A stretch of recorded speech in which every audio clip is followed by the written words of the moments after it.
Wanawake wengi hawaponi changamoto ya fungus kwa muda mrefu kutokana na sababu hii.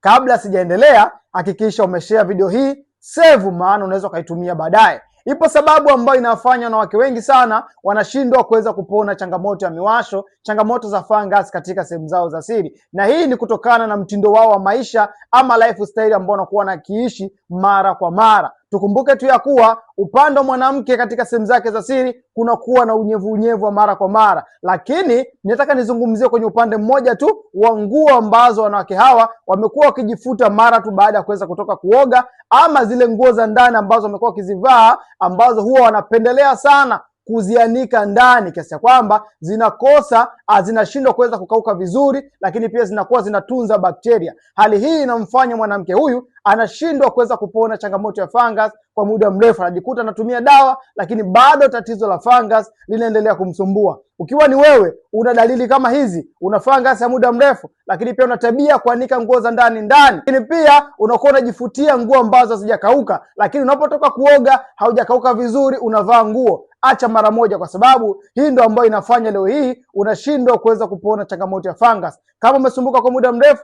unahitaji suluhisho moja kwa moja, tutafute leo hii kupitia namba ambayo iko bio ili uweze kuanza matibabu. Kumbuka, fungus inatibika.